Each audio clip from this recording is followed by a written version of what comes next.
नमस्कार दोस्तों।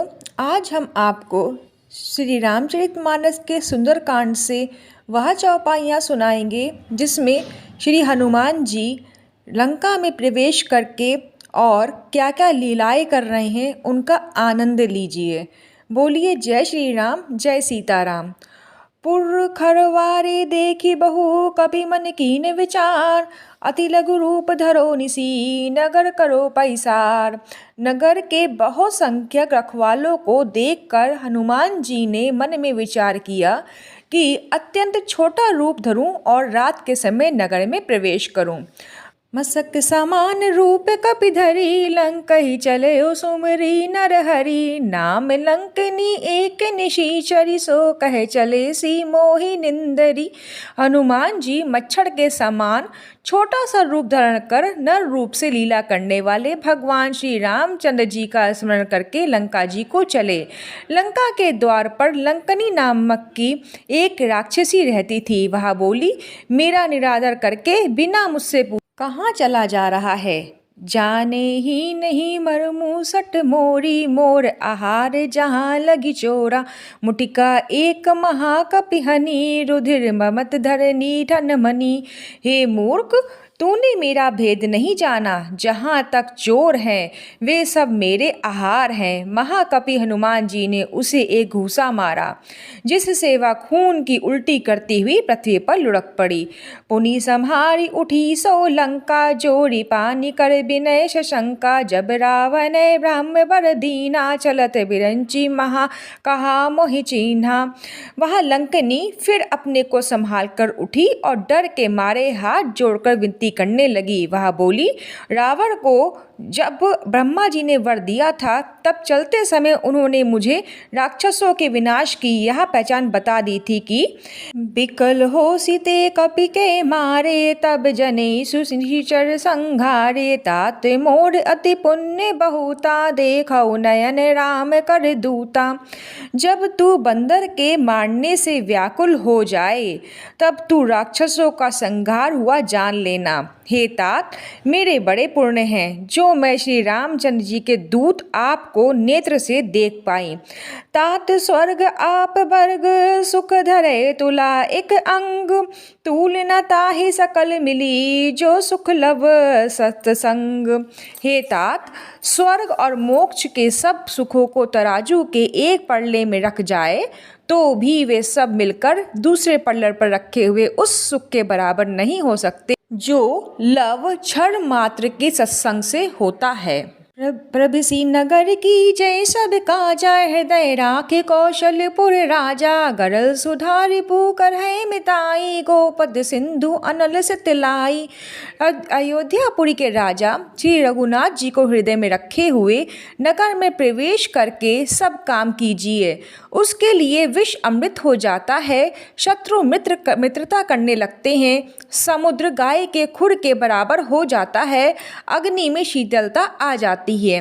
गरुण सुमेरु रेणु समताहि, राम कृपा करी चितवा जाहि। अति लघु रूप धरे हनुमाना, पैठा नगर सुमिरी भगवाना। और हे गरुड़ जी, सुमेरु पर्वत उसके लिए रज के समान हो जाता है।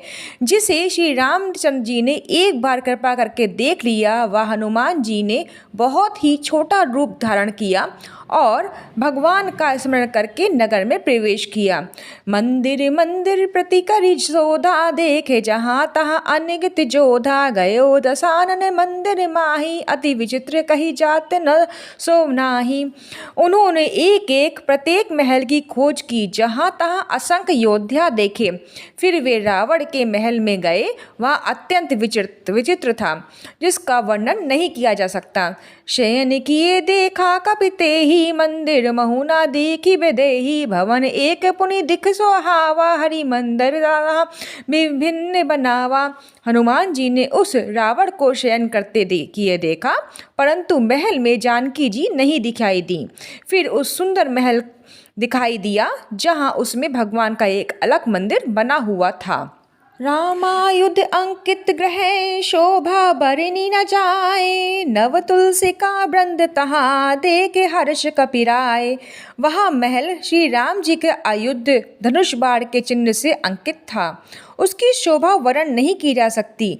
वहाँ नवीन नवीन तुलसी के वृक्ष समूह को देखकर कपिराज श्री हनुमान जी हर्षित हुए। लंका निशिचर निकट निवासा, यहाँ कहाँ सज्जन कर वासा, मन महु तरक करे कपिलागा, ते ही समय विभीषण उजागा। लंका तो राक्षसों के समूह का निवास स्थान है, वहाँ सज्जन का निवास कहाँ। हनुमान जी मन में इस प्रकार तर्क करने लगे। उसी समय विभीषण जी जागे। राम राम तहि सुमिरन कीना, हृदय विहर्ष कपि सज्जन चिन्हा, ऐसन हटी करयो पहचानी, साधु ते होई न कारज हानि। उन्होंने विभीषण ने राम नाम का स्मरण किया। हनुमान जी ने उन्हें सज्जन जाना और हृदय में हर्षित हुए। हनुमान जी ने विचार किया कि इनसे हट करके अपनी ओर से ही परिचय करूंगा, क्योंकि साधु से कार्य की हानि नहीं होती, प्रयुक्त लाभ ही होता है। विप्र रूप धरि वचन सुनाए, सुनत विभीषण उठि तहाँ आए, करि प्रणाम पूछी कुशलाई, विप्र कहो निज कथा बुझाई। ब्राह्मण का रूप धारण कर हनुमान जी ने उन्हें वचन सुनाए। सुनते ही विभीषण जी उठकर वहां आए, प्रणाम करके कुशल पूछा, हे ब्राह्मण देव, अपनी कथा समझाकर कहिए कि तुम हरिदास कहे कोई, मोरे हृदय प्रीति अति होई, कि तुम रामुदीन अनुरागी, आयो मोहि करन बड़ भागी। क्या आप हरि भक्तों में से कोई है? क्योंकि आपको देखकर मेरे हृदय में अत्यंत प्रेम उमड़ रहा है।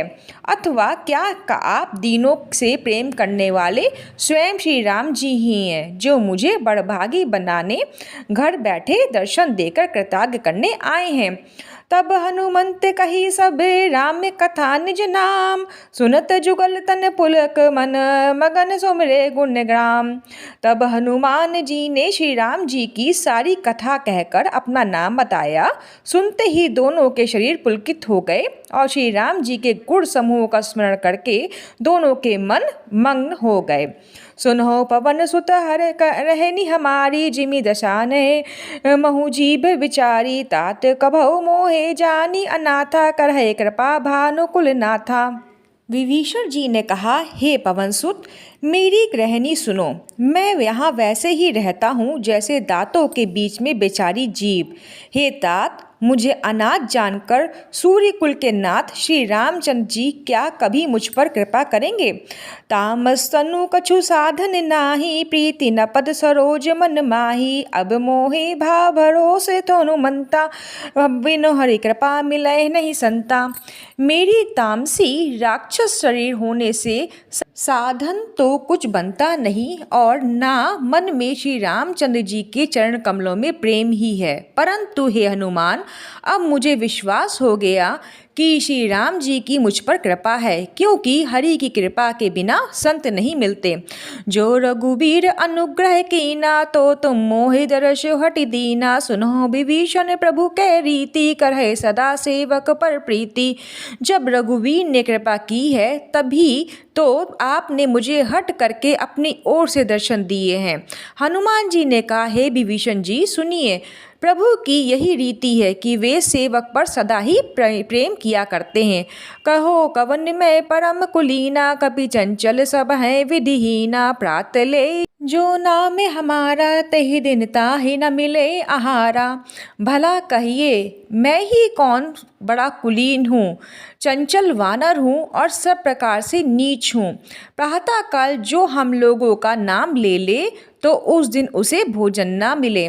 असमय अधम सखा सुनो, मोह पर रघुवीर, कीनी कृपा सो मेरे गुण, भरे बिलोचन नीर। हे सखा सुनिए, मैं ऐसा अधम हूँ, पर श्री रामचंद्र जी ने तो मुझ पर ही कृपा की है। भगवान के गुणों का स्मरण करके हनुमान जी के नेत्रों में आंसू जल भर आए। तो यह है प्रभु श्री राम जी की माया। जो इनकी शरण में आता है उसका तो बेड़ा पार हो जाता है, उसके सारे संकट दूर हो जाते हैं और सारी मनोकामनाएं अवश्य ही पूरी होती हैं। सुनते रहिए यह चौपाइयाँ। फिर मिलते हैं एक नई वीडियो में। तब तक जय श्री राम, जय सीताराम। ओम नमो भगवते वासुदेवाय नमः।